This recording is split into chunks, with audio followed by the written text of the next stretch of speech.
As conversações para entrevistar Boaventura começaram no final de 2024. Nessa época, o sociólogo andava fechado em copas há algum tempo, limitava-se a publicar alguns artigos e recusava todo e qualquer pedido de entrevistas. É então que, na nossa melhor versão obstinada, entramos em contacto. Fomos muito insistentes e, finalmente, conseguimos gravá-lo em Quintela, no seu refúgio familiar. Ao longo da produção desta série, quisemos ouvir e entender as histórias das partes envolvidas no caso e trazer, assim, diferentes perspectivas sobre o tema. Foi em nome deste pluralismo que decidimos aceitar as condições impostas pelo professor Boaventura, para garantir que a sua versão dos factos se juntasse às versões das denunciantes que falam no terceiro episódio deste podcast. E a principal condição estabelecida por Boaventura para esta entrevista obrigava-nos a veicular a íntegra do material que gravamos, sem edições ou cortes. E é por isso que este episódio começa com um narrador e termina com outro.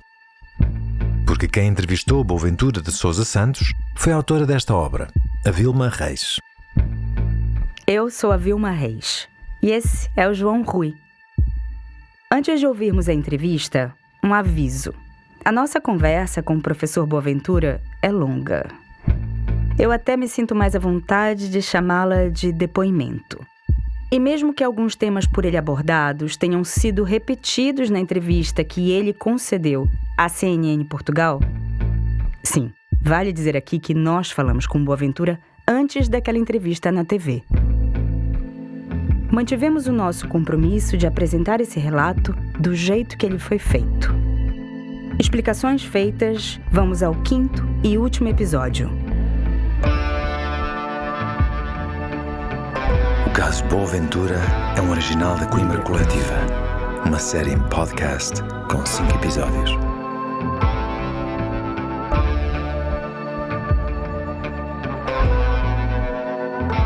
Episódio 5, a versão do professor.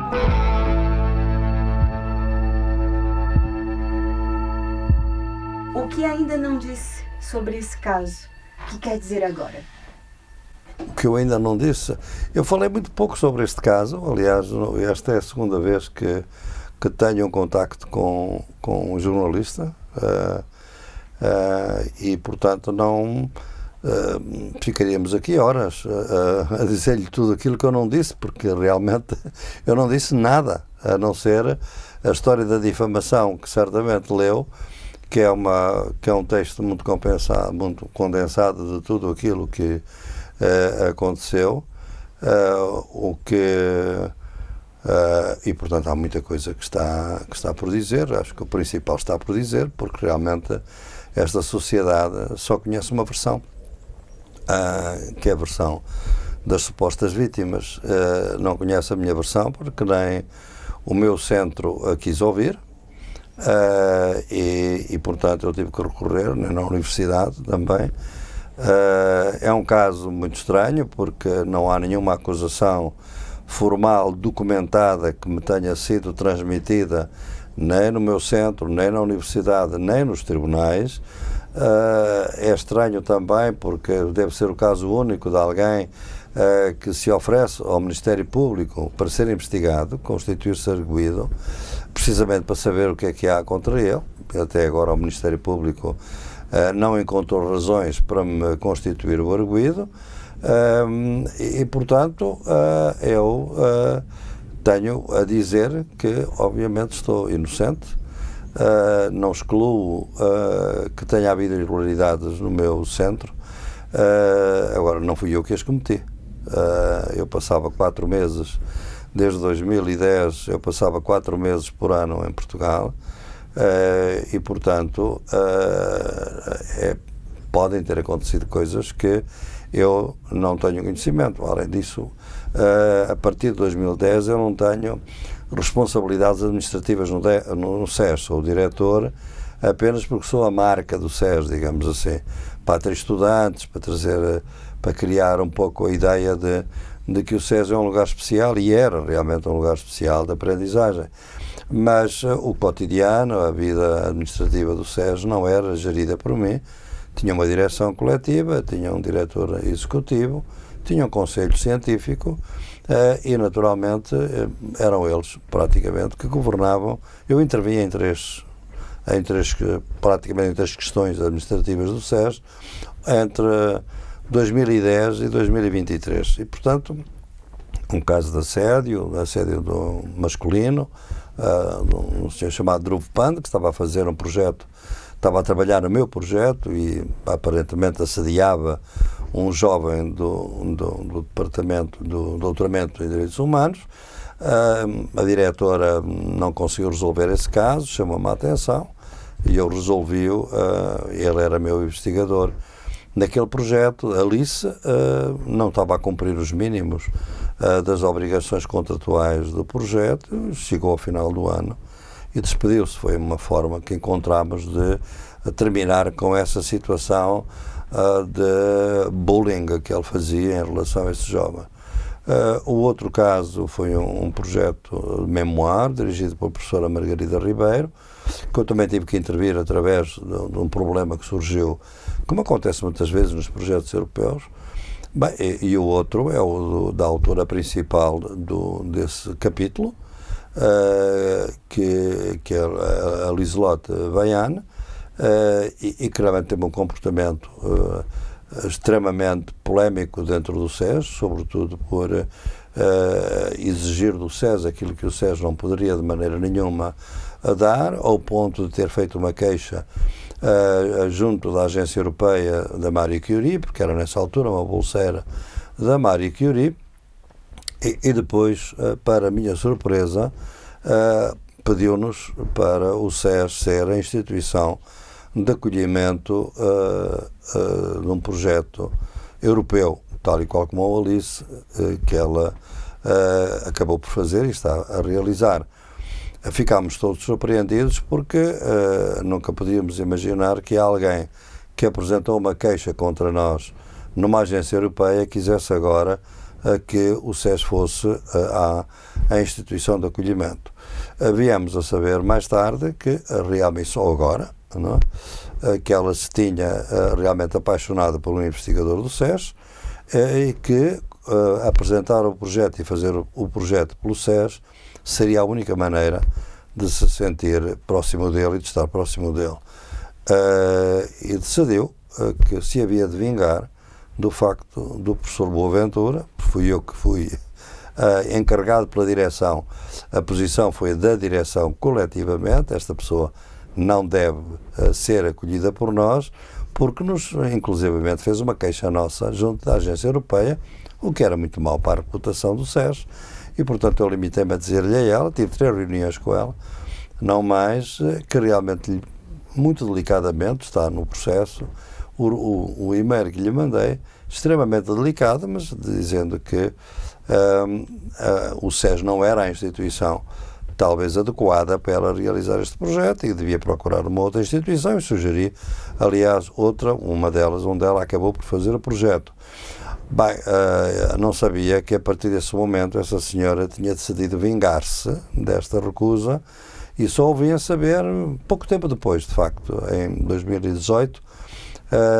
Eu estive na universidade onde ela está atualmente, e as estudantes indígenas, que tinham muitas queixas em relação a ela, o seu autoritarismo, o seu extrativismo, a sua maneira de querer se aproveitar do trabalho das investigadoras indígenas, despedi-las muito abruptamente, e vieram-me fazer queixa porque queriam saber como era ela, uma vez que ela tinha estado no SES, e queriam ter informações, mas como é que esta senhora funciona? Ela tem tido esta atitude para connosco. E uma delas disse-me que realmente ela tinha jurado vingar-se de o SES ter excluído e que estava a escrever um artigo. Eu soube disto em 2018. E eu não liguei absolutamente nada, porque a minha consciência está tranquila. Não cometi nenhuma ilegalidade, cometi ao longo da vida muitos erros, mas não cometi nenhum crime, nem nenhum delito grave, e, portanto, fiquei tranquilo. Bem, a vingança realmente concretizou-se, e da maneira mais organizada, foi um processo muito bem organizado, que foi esse capítulo da Routledge, que incendiou o SES rapidamente, não é? Eu não estava cá, estava no Chile, e, portanto, vi como tudo isso foi organizado para iniciar a liquidação da minha reputação, um processo muito bem organizado, segundo me dizem, profissionalmente organizado, uma vez que o capítulo correu para toda a imprensa, que era um capítulo supostamente anónimo, mas não era anónimo, porque duas das investigadoras diziam que tinham feito a sua formação no SES, e uma delas, que é Mai Tom, escreveu uma carta a Maria Paula Menezes, com cópia para o Flávio Almada, que é um amigo nosso da Cova da Moura, que realmente a pessoa que estava a ser avisada naquele capítulo era a Maria Paula Menezes, uma grande investigadora moçambicana que foi muito atingida por esta difamação e está neste momento muito doente. E pronto, e foi realmente fundamentalmente isso o que eu deparei-me quando regressei do Chile. Nunca a direção do SES quis falar comigo, nunca se organizou uma Assembleia Geral para que eu pudesse dar a minha versão, porque o que houve no SES foi um golpe de Estado, em meu entender, que foi o facto, no meio da turbulência que aquilo causou, onde eu vi que efetivamente as autoras deram voz a muita intriga, a muita inveja, a muita frustração que existiria no SES, e da qual eu não me tinha percebido, basicamente. Da qual eu não me tinha percebido. Gente que quis entrar para o Alice, para o projeto Alice, foi um grande projeto com 2.400.000 euros. Houve gente que entrou e houve gente que não entrou. Houve gente que quis entrar e foi-lhe recusada a entrada. Aliás, a própria Liselotte veio para trabalhar comigo nesse projeto, só que chegou aqui em 2016.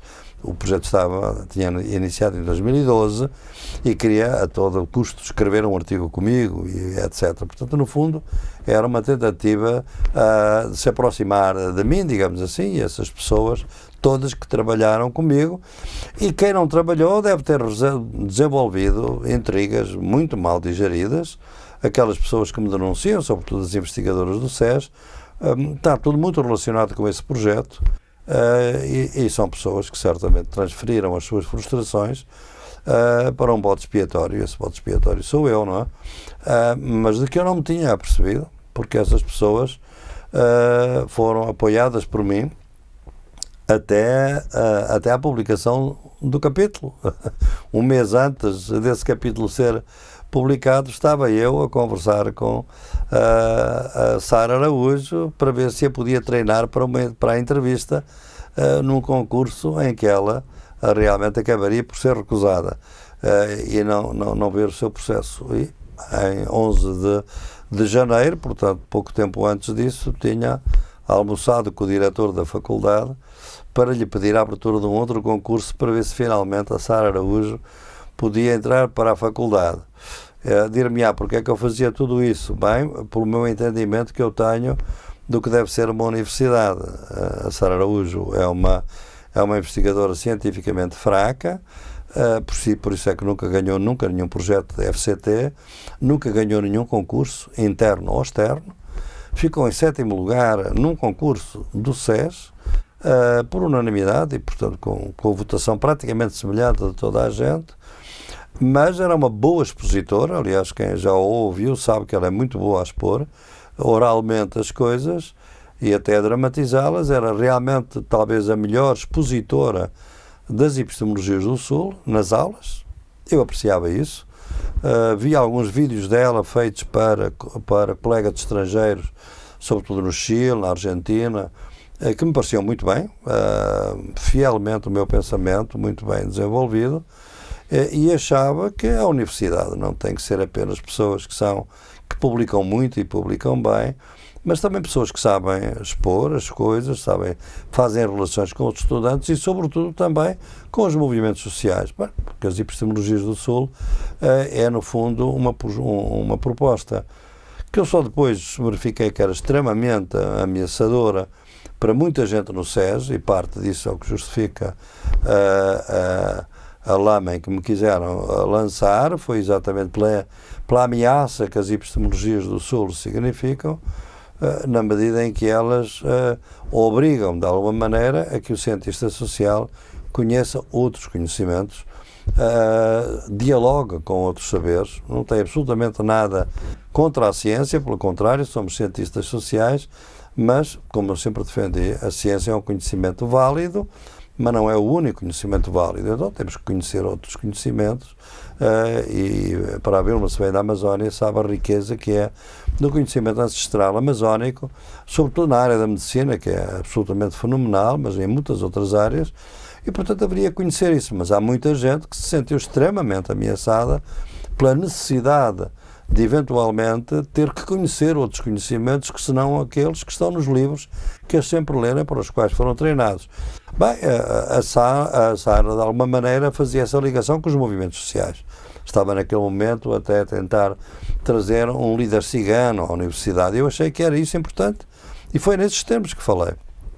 E de alguma maneira eu não tenho nenhum poder, nessa altura já não tinha nenhum poder, estava jubilado. As pessoas é que pensavam que andar próximo de mim era uma garantia de emprego para o resto da vida. De maneira nenhuma, eu não tenho, só tenho autoridade científica, não tenho autoridade administrativa nenhuma, era membro de júris, nada mais, e depois nem isso. Aliás, nem fui membro do júri nesse concurso da faculdade.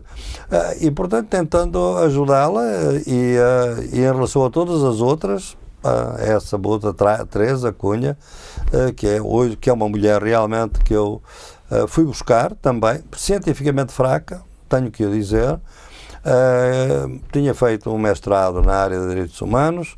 O coordenador dessa área não quis continuar a trabalhar com ela, disse-me coisas bastante negativas a respeito dessa senhora, que agora teve uma amnésia. Esse diretor dos Direitos Humanos não se lembra de ter dito isso, mas a verdade é que me disse. Outra pessoa muito responsável do SES disse-me que era uma mulher perigosa, mas eu nunca tive medo disso, de facto, talvez por ingenuidade. Talvez pela minha formação cristã, que acredito na bondade das pessoas. Eu achei que ela tinha duas coisas que eu achava que era interessante para as epistemologias do Sul. Primeiro, era uma mulher que não vinha da universidade, estava numa escola superior de educação, e os universitários têm sempre aquela ideia das hierarquias, e portanto esta senhora era lá vista em baixo. Eu não gosto de ver as pessoas em baixo. Eu achei que não, por amor de Deus, eu acho que por facto de estar numa escola superior de educação não é nada que ponha em causa a qualidade da pessoa, embora tem que dar provas científicas, não é? Por outro lado, era uma pessoa que dirigia naquela altura uma organização social da juventude, a AJP, e que me tinha convidado, inclusivamente, para ir lá, a Alfarelos, e eu até gostei da organização, achei que era interessante, uma organização. Aqui está uma pessoa que faz o movimento entre a universidade e os movimentos sociais. Portanto, isso corresponde um pouco ao que eu considerava e considero nas epistemologias do Sul.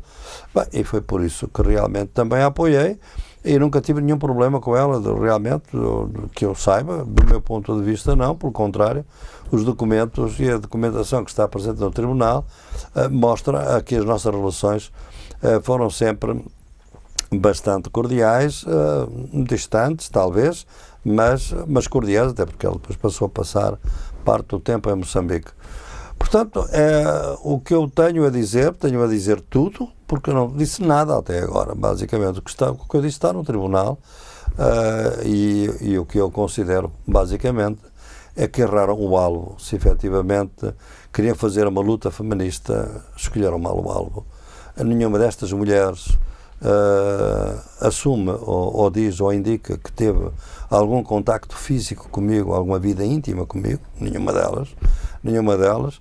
Falam de coisas absolutamente ridículas, que é de braços apertados e beijos próximos da boca, que é parte do guião do Me Too, que está praticamente em todas as mulheres que têm usado o Me Too. É outro tema que podemos conversar, porque é um tema importante para mim, porque me considero uma pessoa feminista e sempre procurei lutar pelos direitos das mulheres.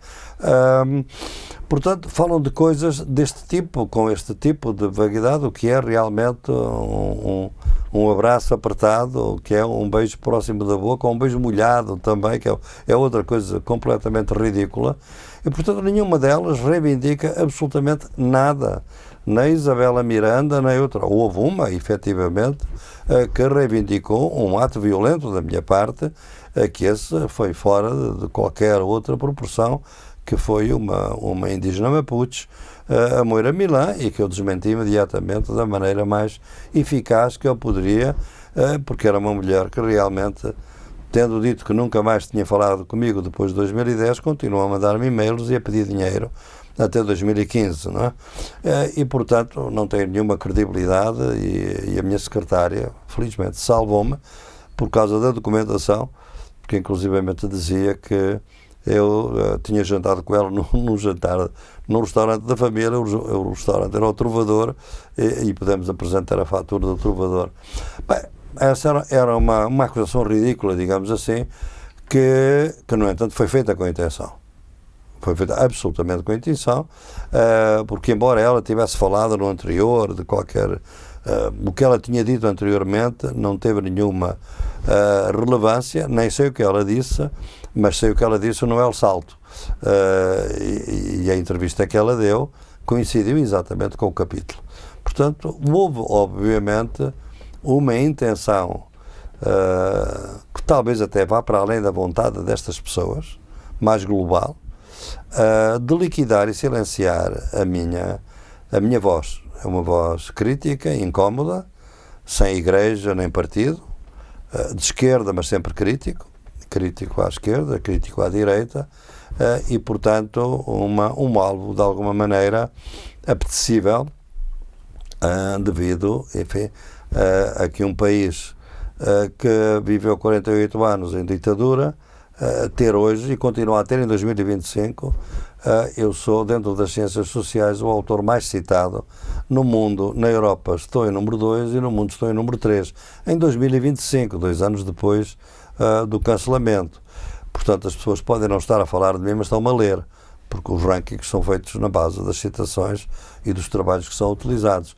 Portanto, devia ser um alvo muito apetecível para estas mulheres, e por isso correu o mundo, porque também a minha reputação era uma reputação mundial, mas tenho que dizer que escolheram mal o alvo. Eu estou inocente, e tão inocente que reconheci, aliás, num documento que utilizaram inclusivamente contra mim, que foi um documento muito honesto, em que eu refleti sobre o meu comportamento ao longo dos anos, e que até chamei autocrítica e reconstrução, que é basicamente uma ideia muito simples e muito óbvia, que um homem da minha idade, nos anos com 80 e tal anos, há algum homem que diga que nos anos 60 ou 70 nunca deu um piropo ou um galanteio a uma mulher, ou é mentiroso ou é hipócrita. E toda a mulher que diga que nunca gostou de um piropo ou nunca galanteio nessa altura é mentirosa ou hipócrita. Portanto, foi isso que eu disse. Não tem nada a ver com crimes, nem com atos graves, etc. Portanto, no fundo, realmente tenho muito a dizer, mas não fui posto na condição de silenciado,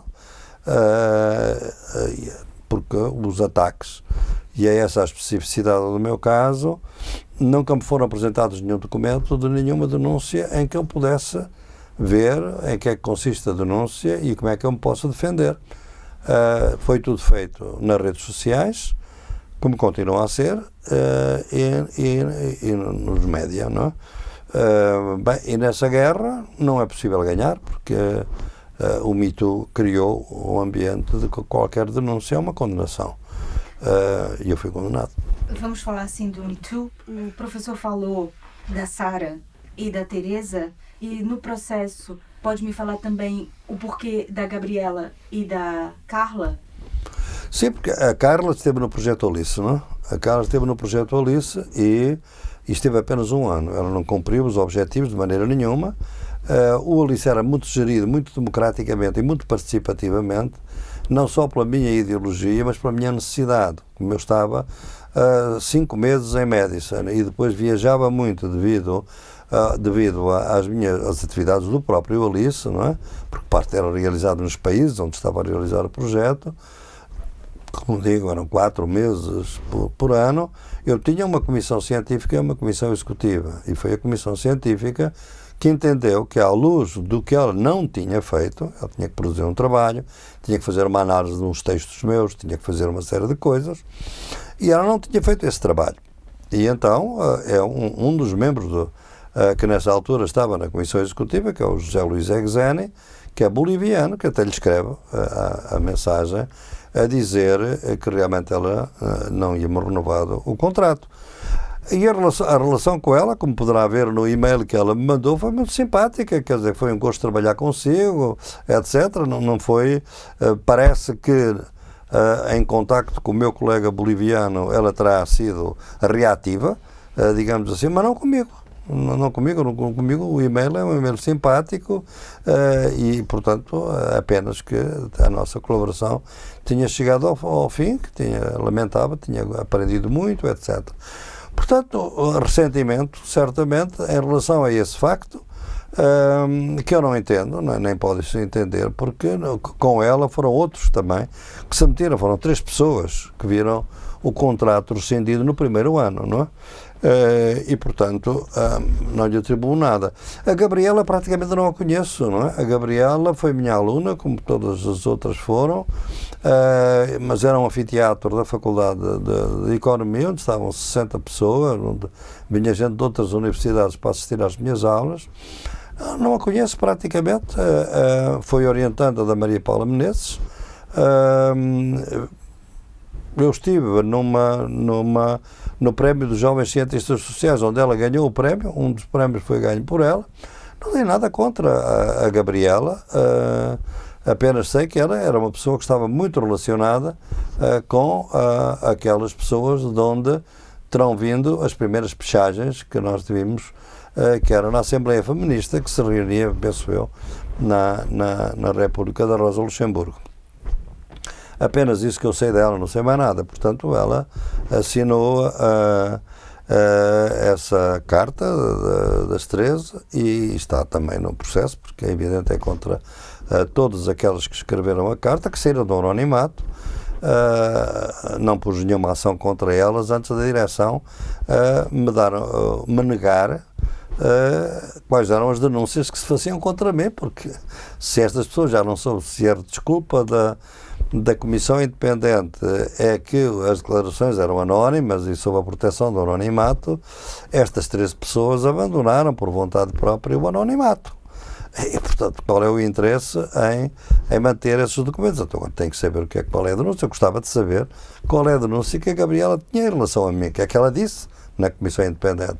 Bem, a direção do SES recusou-se terminantemente a dar esses documentos. Aliás, há uma ação pendente, ainda não resolvida, uma ação de documentos, não é contra a direção, é contra a recusa de me dar os documentos. Eu da Gabriela não tenho nada que eu saiba em relação a mim, porque assim não posso. Aliás, há outros, no outro processo, que também está a ser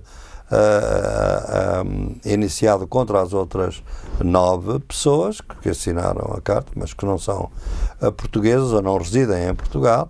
Também de algumas delas não consigo compreender por que razão é que terão assinado.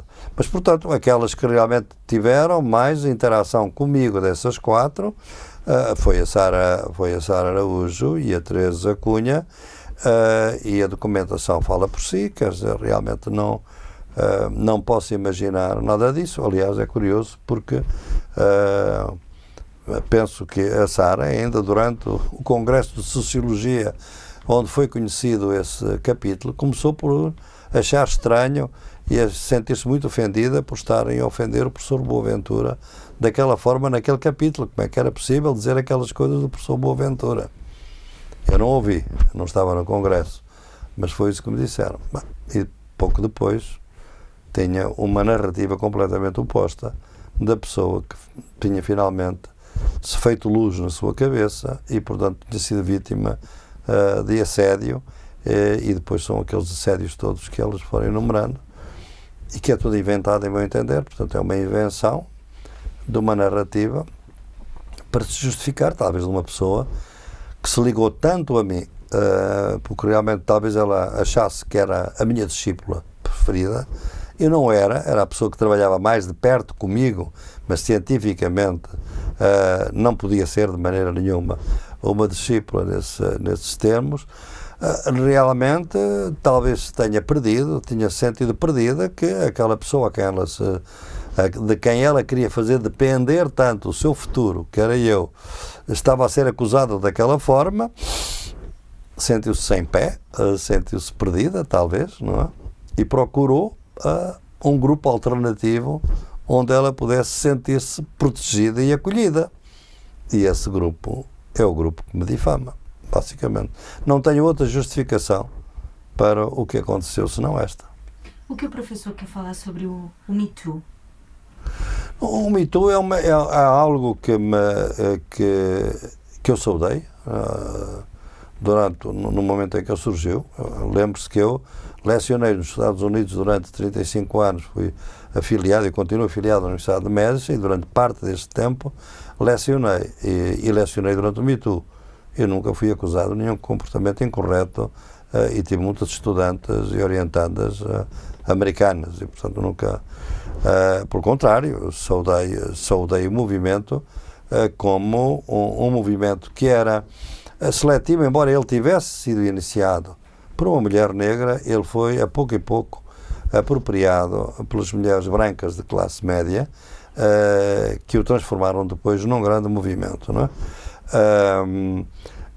Era um movimento que, para uma pessoa como eu, que tinha defendido e bastante criticado pelos marxistas, porque a minha orientação de base foi a marxista, e portanto para eles há uma forma apenas da dominação, que é a exploração capitalista.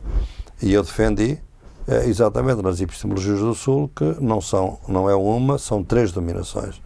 É também o colonialismo e o patriarcado.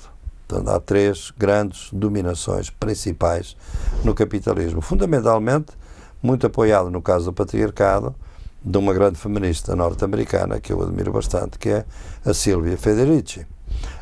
E basicamente é a ideia de que, uma coisa que aliás está no Marx, mas que nunca foi interpretado nessa altura, é que o trabalho não pago das mulheres é fundamental para manter os trabalhadores em condições de trabalhar no dia seguinte. E, portanto, este trabalho não é pago. Mas sem este trabalho não pago, eles não poderiam fazer o trabalho na fábrica. Logo, realmente, sem este trabalho, não há exploração capitalista. E, portanto, basicamente é o argumento da Silvia Federici.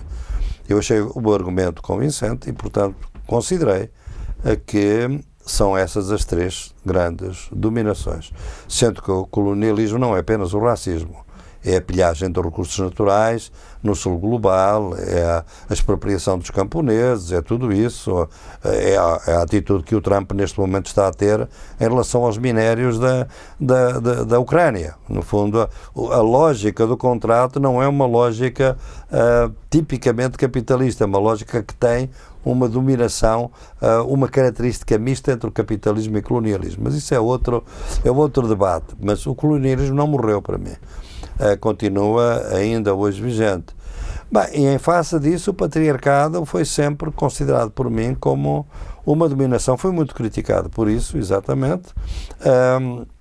E, portanto, acolhi o Me Too. Acontece que, realmente, a minha experiência nos movimentos sociais, vindo do Fórum Social Mundial, não foi, em grande medida, com as mulheres brancas de classe média. A minha experiência toda é com as mulheres indígenas e com as mulheres negras, com as mulheres quilombolas, as mulheres das favelas. Fui eu que ajudei a legalizar o Museu da Maré na favela da Maré. Portanto, as pessoas da Maré conhecem muito bem, e eram as mulheres que estavam nessa luta. Tenho eu que apoiei a Eliette Paraguaçu na Baía de Todos os Santos, as mariscadoras, porque a Petrobras polui. A Petrobras, não só isso, e o Porto, que está também na Baía de Todos os Santos, polui toda a Baía, e as mulheres, como sabem, as mariscadoras, têm que procurar o marisco com água até à cintura e, portanto, vivem com infecções do útero, da vagina, todo o tempo, devido à proibição, para poder captar o marisco. E nessa altura era muito doloroso para mim, porque o governador desse Estado era um homem do PT, que eu conhecia muito bem, que agora está no governo, mas que não ligava absolutamente nada ao quilombo da Maré, da ilha de Maré. Portanto, foi com elas, com a Sónia Guajajara, de quem sou amigo há muitos anos, e que me vieram a Coimbra dar o COCA, que é para mim o melhor honoris causa que eu conquistei, exatamente pelo trabalho que fiz para a legalização das terras indígenas de Roraima. Portanto, todo este meu trabalho foi um trabalho feito com mulheres, que eram as mulheres que dominavam, digamos assim, dentro do Fórum Social Mundial as suas lutas, não é? A pouco e pouco, este movimento foi muito apropriado por mulheres brancas da classe média, que fundamentalmente transformaram esta corrente de feminismo, se apropriaram dela de alguma maneira, para a transformar praticamente na única dominação efetivamente existente. E, portanto, o inimigo deixa de ser o capitalismo, deixa de ser o colonialismo e passa a ser o homem branco heterossexual depois, não é? E, portanto, nesse momento, o Me Too separa-se da minha concepção das epistemologias do Sul, porque em todos os meus trabalhos, se eu conheço alguma das coisas desse trabalho, eu digo que o fundamental é a articulação das lutas. Quer dizer, uma luta feminista tem que ser anticapitalista, tem que ser anticolonialista. Uma luta anticapitalista tem que ser feminista e tem que ser anticolonialista. Uma luta anticolonialista, antirracial, tem que ser feminista e tem que ser anticapitalista. Ora, porque era isso que nós aprendemos no Fórum Social Mundial. Era a articulação das lutas que as fortalecia. No momento em que as lutas se dividem, é evidente, elas podem estar ao serviço do capitalismo, do colonialismo, do que quer que seja. E a verdade é que este feminismo, no momento em que ele se começa a isolar dos outros movimentos e a transformar o patriarcado e depois o heteropatriarcado como a única dominação, ele adquire todos os vícios da sociedade capitalista. E é nesse momento que nós assistimos a um desvio que, a meu entender, que começa agora a ser já criticado, sobretudo nos Estados Unidos, onde ele nasceu, objeto de todos os abusos e de muitos excessos, não é? Qual é o problema? Que para um feminista como eu, é o perigo que isto pode ter para a causa feminista. Porque o Me Too não é o feminismo. O feminismo é uma coisa muito mais ampla. Eu sou do tempo em que as mulheres indígenas do Equador e do Peru se diziam que não eram feministas, porque o feminismo é uma coisa das brancas, mas lutavam pelos seus direitos dentro das comunidades. E tivemos uma célebre sessão de 2 dias entre mulheres indígenas e indígenas, porque elas consideravam que os indígenas eram mais machistas que os brancos. E, portanto, não se podiam unir entre indígenas e mulheres, não poderia haver união. O meu objetivo era sempre articular as lutas. Portanto, tivemos 2 dias reunidos através de uma grande associação de Lima, que é a Flora Tristã, no sentido de mostrar que realmente as mulheres e os indígenas podiam lutar junto contra o capitalismo, o colonialismo e o patriarcado. Porque nem todas as mulheres eram lésbicas, que era a ideia que os indígenas tinham, e se fossem lésbicas era uma opção sexual como outra, e as mulheres brancas não sabiam que dentro das comunidades indígenas havia muita luta de mulheres contra o patriarcado, só que dentro da cultura indígena e não fora da cultura indígena. Portanto, eu era muito amigo de grandes líderes, a Blanca Chancoso, por exemplo, no Equador, a Maria Choque na Bolívia, grandes mulheres, grandes feministas, mas dentro da cultura indígena. Isto é, não usando a cultura eurocêntrica que vinha do Me Too. Portanto, a minha preocupação, fundamentalmente, é que o Me Too pode ter alterado, digamos assim, os objetivos do feminismo, na medida em que o feminismo, na sua origem, e pelo qual eu sempre lutei, é um feminismo pela igualdade de todos e pela transformação do poder, isto é, a igualdade entre homens e mulheres. Não é substituir o poder dos homens pelo poder das mulheres, porque se é substituir o poder dos homens pelo poder das mulheres, não ganhamos nada. E, aliás, se vir bem, eu não dou a mão a uma senhora Meloni, como não dei uma mão à senhora Thatcher. o facto de ser, como não dou a mão a uma Ursula von der Leyen. Não me interessa se são mulheres ou são homens. Essas mulheres não me interessam à minha luta, porque a minha luta é contra o capitalismo e o colonialismo, e elas são capitalistas e colonialistas. Portanto, é muito claro isso. E, portanto, essa ideia da divisão da luta, em meu entender, criou, digamos assim, não só uma grande divisão dentro daqueles que podiam estar unidos nas lutas principais, que é a luta contra o capitalismo e o colonialismo, dividiu cada vez mais, e por outro lado adquiriu uma característica, o Me Too, que é muito americana, e eu que vivi 35 anos naquela sociedade, sei que é uma característica que vem muito do puritanismo, são muito conservadores, há muito puritanismo que transformou a ideia de que a denúncia é a condenação, e que a mulher está sempre certa e o homem está sempre errado. Isto tem muito a ver com toda uma tradição puritana, sobretudo na origem calvinista, que é extremamente conservador do ponto de vista moral, digamos assim, não é?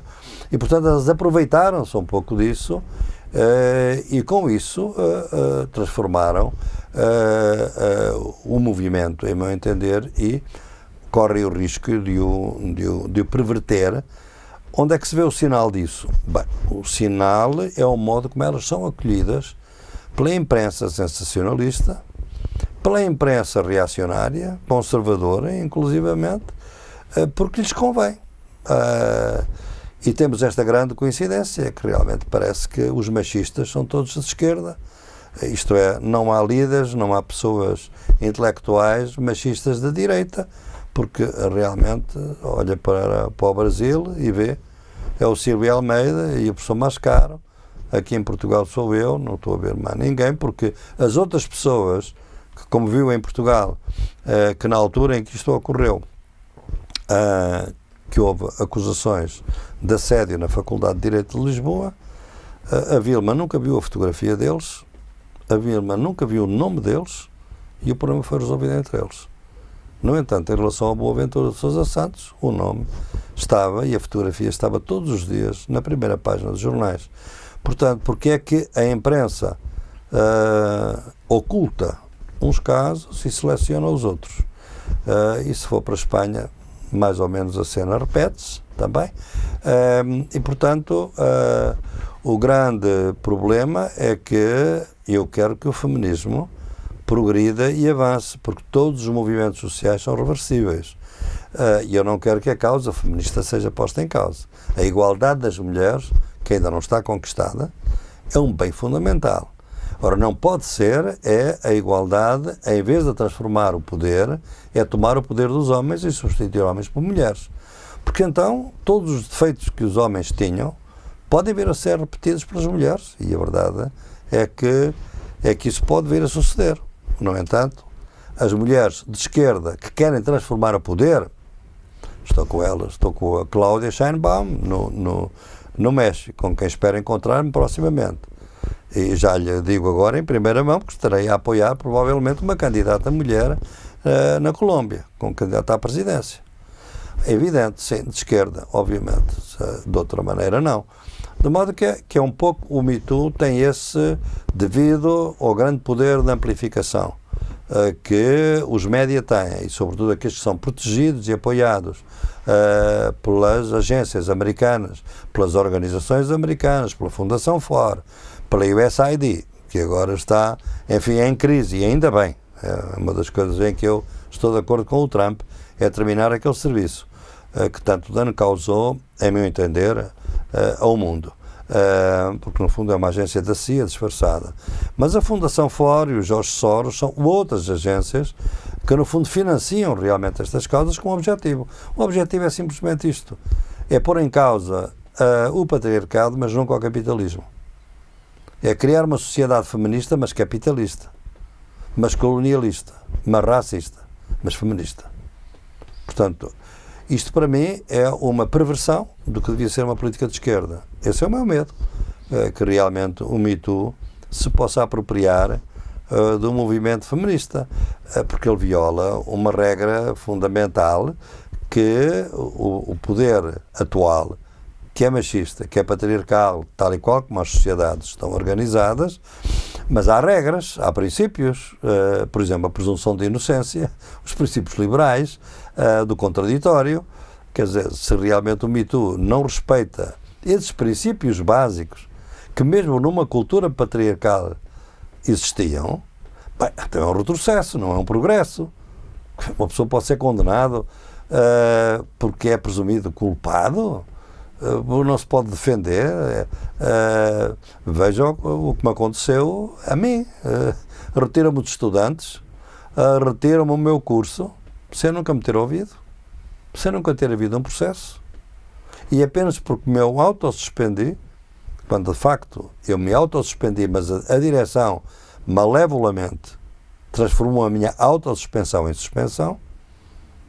E quando uma instituição suspende alguém, é porque alguém cometeu alguma irregularidade. Eu não assumi nenhuma irregularidade. Autossuspendi-me para facilitar as averiguações. Foi assim que eu fiz e por isso terminei a autossuspensão assim que veio o relatório da Comissão Independente.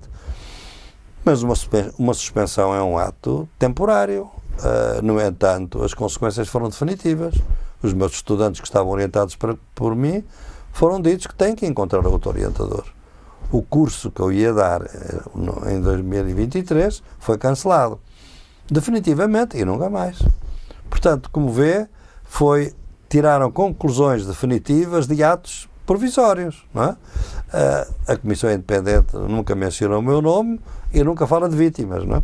Fala de denunciantes e denunciadas. Realmente 14 pessoas denunciadas, das quais 9 são mulheres. O que é muito curioso, que também nunca se saberá, porque a atual direção do SES diz que não há nenhuma irregularidade que mereça um processo disciplinar. Aparentemente, eu era a pessoa que se destinava a ser eliminada, exatamente porque o golpe de Estado visava mudar a orientação científica e política do SES. E é isso que está a ocorrer. Professor, com o que sabe do que fez, o que faria diferente? O que faria diferente, faria uma coisa. Eu faria em 2010, eu ter-me demitido de diretor do SES. Ou se não em 2010, pouco tempo depois, por uma razão simples. É que nós em 2010 éramos 50 investigadores, mas 10 anos depois nós já éramos 150. Porquê é que foi este avanço, este aumento? Este aumento não foi orgânico. Foi porque o ministro da altura, Mariano Gago, entendia que os centros portugueses eram demasiado pequenos para terem dimensão europeia, para concorrer a projetos europeus. E, portanto, os centros mais pequenos e com menos qualificação deviam juntar-se aos centros grandes. E então nós acolhemos no SES o Centro de Investigação da Faculdade de Arquitetura e o Centro de Investigação da Psicologia. E, portanto, de repente, o SES, que era uma organização relativamente pequena, passou a ser uma das maiores organizações europeias de ciências sociais. Portanto, as pessoas que entraram não conheciam a escola do SES. Entretanto, a FCT mudou a sua política, abriu concursos para investigadores, mas não a tempo incerto, temporários, não é? 3 anos, 6 anos, etc. E os concursos são feitos pela FCT. O SES apenas declara se quer ser instituição de acolhimento. Nós declaramos a disponibilidade para ser a instituição de acolhimento de muitos investigadores. A maior parte deles não foram selecionados. Mas alguns foram. São os que lá estão. E, portanto, essa gente não foi selecionada por nós. Nós apenas dissemos que podíamos ser serviço de instituição de acolhimento. Portanto, não conhecem a escola, não conhecem o nosso trabalho, não conhecem a nossa tradição, que foi criar realmente uma escola de ciência cidadã, uma escola de ciência comprometida com a sociedade, uma escola articulada com os movimentos sociais e, sobretudo, uma escola que transformasse o grande fardo do colonialismo numa vantagem depois do colonismo histórico, digamos assim, porque Portugal foi o país que teve mais contactos com mais populações em mais continentes durante mais tempo e, portanto, esse é um fardo histórico enorme que Portugal tem. Então, transformar isso numa oportunidade. E a oportunidade era lançar aqui os primeiros estudos pós-coloniais. E foi isso que nós fizemos. Isso foi o grande êxito do SES. Isto foi feito em 2003. Coincide exatamente com o acesso ao poder do Presidente Lula. E é nessa altura que o Presidente Lula vai criar as ações afirmativas. Ora, os brasileiros não tinham nenhuma noção das ações afirmativas. Havia um grande movimento negro, sobretudo, que lutava pelas ações afirmativas, mas isso tinha sido sempre recusado. Eu escrevi 3 artigos na Folha a defender as ações afirmativas. Quem me criticou não foi a direita, foi a esquerda brasileira, dizendo que não há racismo no Brasil. O Boaventura, ao escrever estes artigos na Folha, é que está a criar o racismo. Peter Frey e Von Maguet, 2 antropólogos, nomeio os nomes que é para não haver dúvidas. Eram eles que diziam que eu fazia racismo ao defender as ações afirmativas. Bem, realmente a verdade é que no Brasil não havia uma grande noção do que era a África, uma ideia um bocado romântica também por parte do movimento negro, e, portanto, nós de repente criamos um doutoramento em pós-colonialismo e cidadania global. Foi o que lançou internacionalmente o SES. Foi isso que fez com que nós começámos a atrair os estudantes brasileiros, porque realmente eles queriam outra história, outra sociologia, outras ciências sociais que vissem o mundo do lado dos vencidos da história, dos lados dos povos oprimidos pelo colonialismo e explorados pelo colonialismo. E não foi só aí, depois também onde é que nasceram os estudos feministas em Portugal? Nasceram no SES. Onde é que nasceu a primeira organização homossexual em Portugal? O Não Te Prives. No SES. E fui eu que apoiei a Ana Cristina Santos, que é hoje investigadora do SES, para o criar. Quer dizer, nós criámos isso e, portanto, uma fundação brasileira que se chama Marcos Chagas, penso eu que se chama Marcos Chagas, ou Mário Chagas. Mário Chagas é um grande amigo meu, é diretor do Museu da República. É uma fundação brasileira que se destina a apoiar estudantes negros a estudar no estrangeiro, fazer doutoramentos, e dão-lhes bolsas. E, portanto, eles escolheram o SES como instituição de referência para enviar estudantes. Portanto, recebemos aqui muitos estudantes com bolsas dessa fundação, que eu não lhe posso agora precisar o nome, mas é uma fundação conhecida, o último nome é Chagas, mas não posso agora precisar.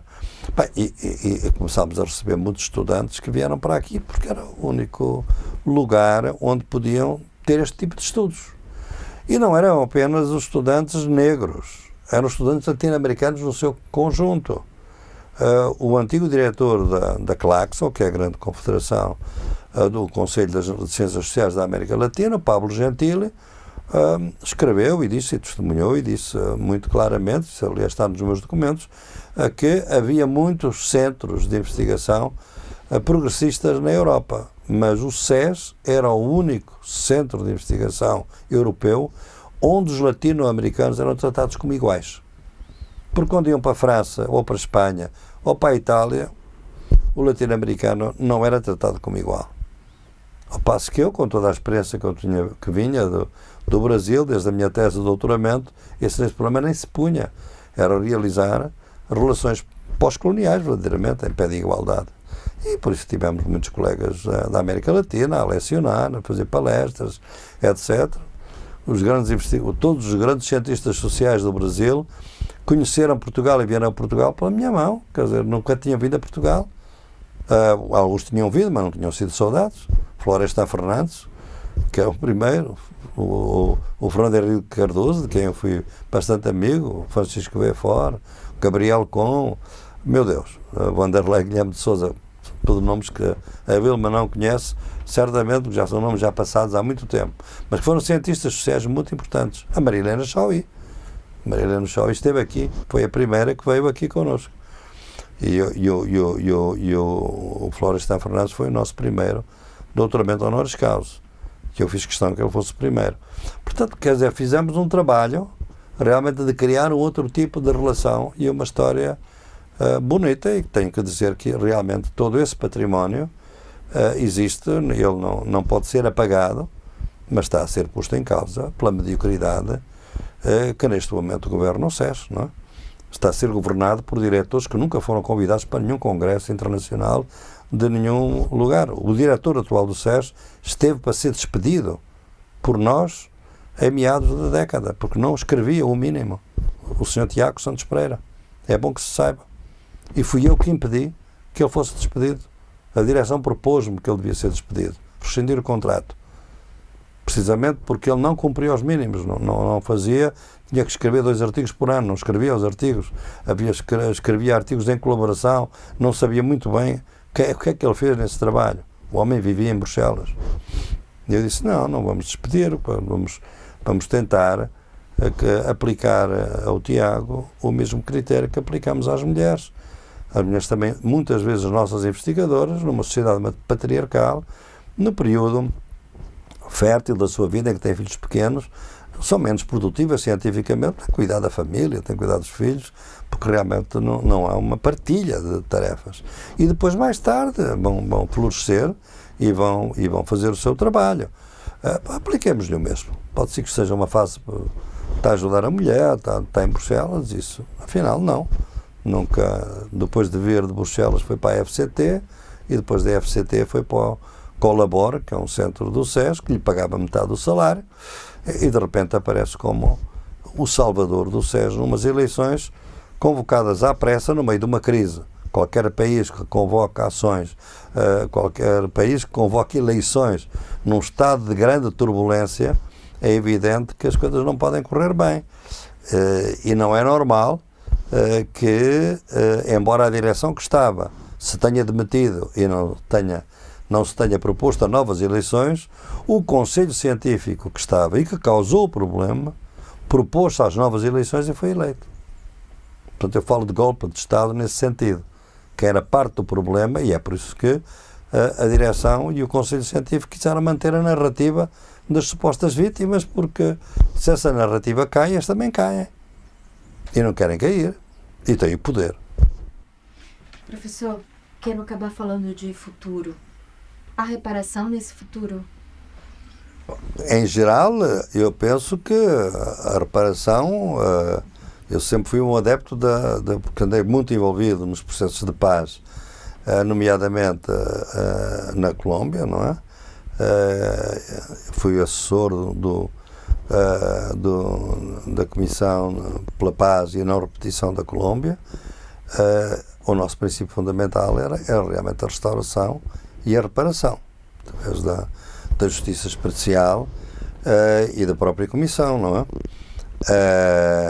Em certas situações, a reparação, a restauração, tem um princípio fundamental, é que quem entra nesse tipo de reparação não pode usar a distinção entre agressor-vítima ou acusador-acusado. Porque todos são vítimas, todos são agressores, todos são acusados, todos são acusadores. E, portanto, vamos fazer uma reparação nessa base. É assim que se fazem os processos de paz, porque ninguém vai para um processo de paz na condição de ser o agressor e o outro só de ser a vítima. Não pode ser, não há reparação. Portanto, este caso, obviamente que nesta situação, como noutras, em geral, na sociedade, é possível a reparação, desde que seja possível isso. Ora, neste caso, no meu caso concreto, a reparação ou a restauração não existe. Reparação, não sei em que sentido toma, porque a reparar, o dano é irreparável, não é? O dano à minha reputação é absolutamente irreparável. Custa-me falar disto, porque é evidente que não há nenhuma relação causal que se possa determinar entre uma doença e uma difamação. Mas é evidente que uma das colegas que foi difamada comigo, que além de mim começava, era Maria Paula Menezes e o Bruno Sena Martins, está neste momento a padecer de um cancro do pâncreas em estágio 4, o que significa 1 ou 2 anos de vida. O cancro do pâncreas, segundo os técnicos, não é segundo mim, tem muito a ver com depressão. Não estou a dizer que há nenhuma relação causal, não estou a acusar ninguém, nem posso acusar ninguém. O que eu estou a dizer é que esta mulher, esta grande investigadora, uma das mais promissoras do nosso centro, que tem mais estudantes como orientante, já é o melhor critério de um professor, é quantos estudantes querem fazer doutoramento com ela, é a que tinha mais estudantes. As que a atacam não tinham nenhum, ou só tinham um. Sofreu realmente muito uma depressão com tudo isto, com a difamação que lhe foi feita, porque ela era a watchwoman, não é, no capítulo. Não posso falar de relações causais entre uma coisa e outra, mas a verdade é que ela sofreu essa depressão e está neste momento a padecer de um câncer que pode ser fatal. Pode ser fatal. Portanto, isto é muito violento. Custa-me muito falar disto. Não acuso ninguém, nem posso acusar absolutamente ninguém, mas penso que esta difamação causou muito dano. Causou muito dano à instituição, ao SES. Hoje as pessoas me contactam, alguns até nem pensam que eu já renunciei e demiti-me do SES, porque este SES não tem nada a ver com o SES que eu criei e, portanto, não faz sentido nenhum estar nesta instituição. E portanto, perante esta situação, eu que não pertenço, ainda sou solicitado, mas é evidente que é uma instituição que foi muito degradada, digamos assim, sobretudo se esta gente continuar a dominar. O SES continua a ter gente muito boa, muitos bons investigadores, não é gente que venha da universidade, da faculdade. Por exemplo, se olhar com atenção, os investigadores do SES, que são professores da Faculdade de Economia e da Faculdade de Letras, nenhum deles ganhou um projeto europeu. Só eu. Mais ninguém.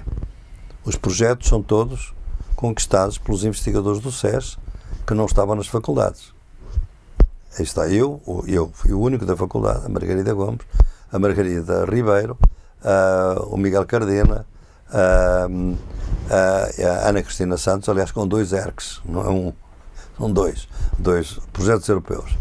Portanto, há aqui qualquer coisa que nos diz que, efetivamente, a instituição viveu durante muito tempo graças ao trabalho de poucos. Quer dizer, o output científico do SES nunca foi muito bem distribuído.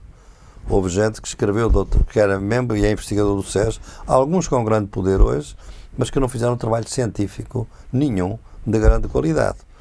Mas havia um grupo sempre, inicialmente era eu até só, depois muitos outros, com um bom currículo de qualidade, que transformaram o SES numa instituição de excelência. Bem, alguns deles demitiram-se comigo.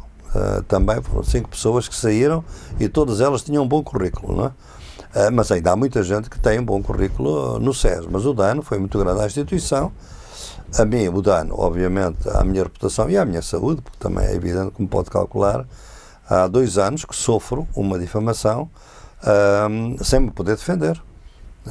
Tive que recorrer aos tribunais para me defender a minha honra, não é? E os tribunais são os seus tempos, e os tempos são lentos. Eu tenho 84 anos, não é? Penso que não merecia isto, com toda a franqueza, em função de tudo aquilo que eu fiz ao longo da vida e que eu fiz por este centro.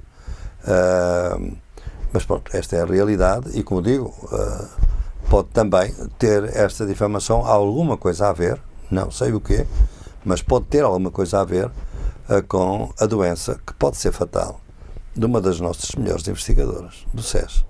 Portanto, foi uma tragédia que ocorreu no SES e que alguém tem que ter ganho com isto. Isto não ocorre por acaso. Portanto, houve vitórias políticas de pessoas que até podem não estar no SES.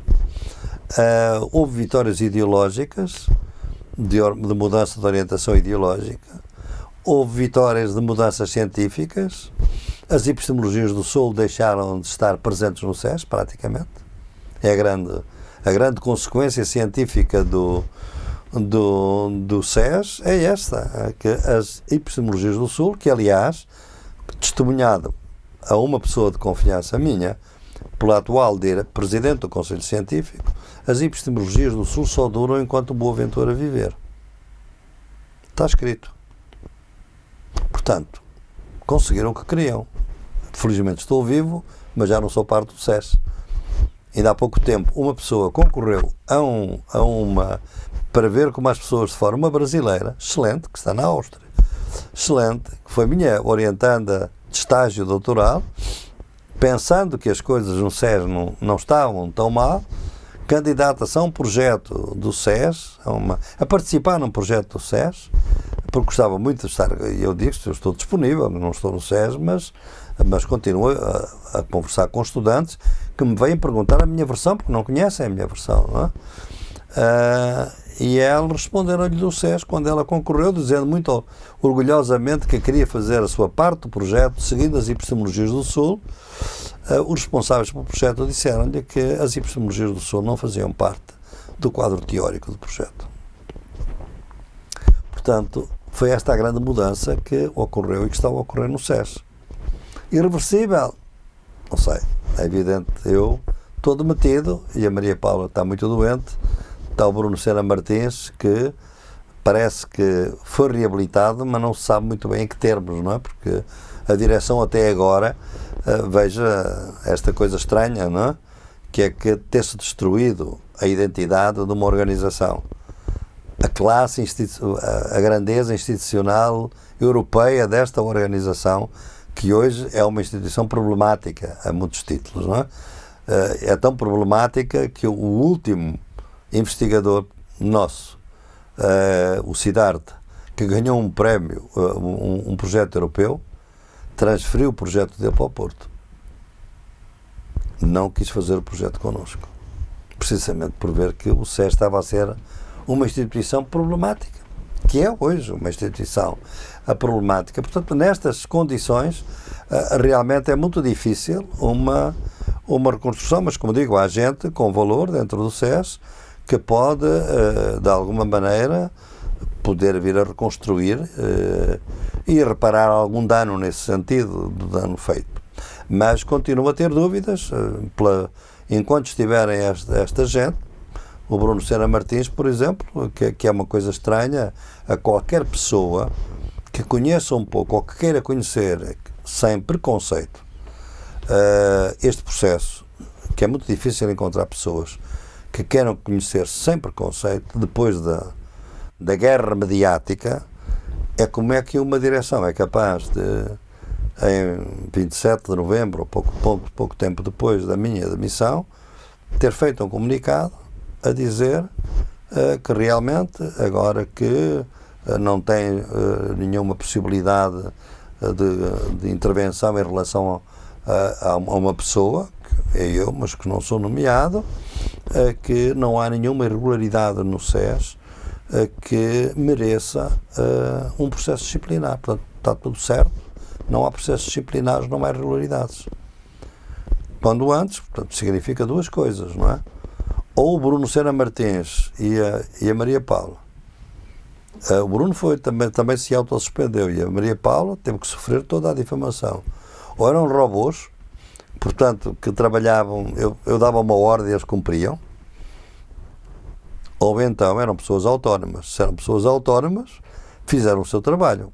Portanto, como eu penso que esta é a única hipótese, porque o Bruno foi diretor do SES, membro da direção do Conselho Científico, a Maria Paula foi vice-presidente do Conselho Científico, era gente com autonomia, portanto, nem o aprendiz aprendeu nada de mal do chefe, do professor, do Star Professor, nem a vigilante vigiou ou encobriu nada de mal, porque afinal não há nenhuma irregularidade que justifique um processo disciplinar. Isto é admissível depois de 2 anos? Não. Só é admissível neste país e nesta instituição com esta gente à frente. Muita gente não sai do SES, mas também não se envolve no SES e, portanto, É esta a situação que a gente vive neste momento. É muito estranho a qualquer pessoa de fora que isto seja assim. Então, como é? Afinal, não houve nenhuma irregularidade. Esta senhora e este senhor, que tanta coisa disseram, como se recorda, o capítulo, não é? Em termos de assédio sexual, estava centrado numa pessoa, não era em mim. Não era em mim que estava. Era no Bruno. Portanto, é esta a situação. Obrigada por falar conosco. Não tem nada que agradecer. Falei tranquilamente, que é a voz de quem tem a consciência tranquila. É realmente que está muito magoado. Viu a sua reputação liquidada sem provas, até hoje, que sofre com isso, obviamente. Mas tem que entender isso mesmo. É a vida. 3 semanas depois do escândalo do SES rebentar, a então ministra da Ciência, Tecnologia e Ensino Superior, Elvira Fortunato, enviou um pedido de informação a todas as instituições de ensino superior e de ciência para saber quantas queixas de assédio tinham sido formalizadas nos últimos 5 anos. A ministra recebeu de volta os seguintes números. De 2018 a 2022, houve 38 denúncias de assédio sexual e 78 de assédio moral. Desse universo, apenas 9 resultaram em sanções. Outros números preocupantes foram apresentados no relatório feito pela Comissão Independente do SES, a partir das denúncias feitas no capítulo e depois pelo coletivo de vítimas. Esse relatório cita um estudo que foi feito no contexto acadêmico de Coimbra e que traz outra dimensão do problema. 91% das mulheres ouvidas pela pesquisa afirmavam que já tinham sido assediadas sexualmente. Essas mulheres apontavam ainda que, em contexto de violência sexual, o poder do assediador é um fator determinante para desmotivar qualquer denúncia. Quanto maior é o cargo, maior é o medo de represálias. Um outro estudo, também citado pelo relatório da Comissão Independente do SES, concluiu que as estratégias mais usadas pelas vítimas para se livrarem de situações de assédio sexual em contexto acadêmico são desistir da disciplina, trocar de curso ou mudar de universidade. Esse mesmo estudo refere também que a denúncia do agressor é o comportamento menos usado, porque, diante de uma situação de assédio, a grande maioria das pessoas sente culpa, vergonha e receio de vir a ser desacreditada. E o que de pior pode acontecer em casos assim é o silenciamento, a ausência de uma reflexão sobre a falha institucional na proteção de denunciantes. Em abril de 2024, o Ministério Público recebeu esse relatório da Comissão Independente do SES e também o dossiê do coletivo de vítimas. E esses 2 documentos, após análise, deram origem a um inquérito que se encontra atualmente no Departamento de Investigação e Ação Penal de Coimbra. Tanto o Departamento de Investigação quanto o SES não quiseram falar conosco.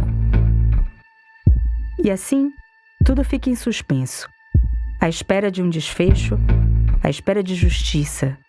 Existem mais denúncias, mais pessoas com histórias por contar, na Universidade de Coimbra e em muitas outras instituições em todo o país. O combate ao assédio continua a ser um desafio. Exige atenção, a ação e a responsabilidade coletiva de garantir ambientes seguros. E que ninguém fique indiferente.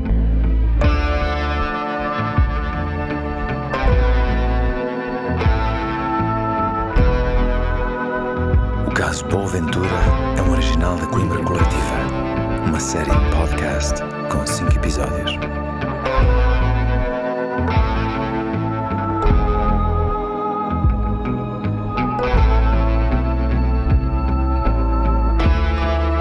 Esse foi o caso Boaventura, um original da Coimbra Coletiva. A narração é do João Rui e a banda sonora original dos Belches Hotel. Esta série teve a sonoplastia e o design de som feitos por João Silva, com edição, mistura e masterização da Blue House, com apoio do Felipe Fidalgo, Gabriel Rente e Lara Guedes. Joana Pires Araújo foi a produtora executiva e a Maria Nolasco a responsável pela identidade visual. Francisco Sena Santos e Clara Almeida Santos foram os consultores científicos. Apoio à produção do Francisco Oliveira e comunicação da Nalu Bailosa. Para além da Blue House, o som de algumas entrevistas foi captado pelo Marcelo Goulart. E eu sou a Vilma Reis. Fiz a investigação e escrevi os guiões.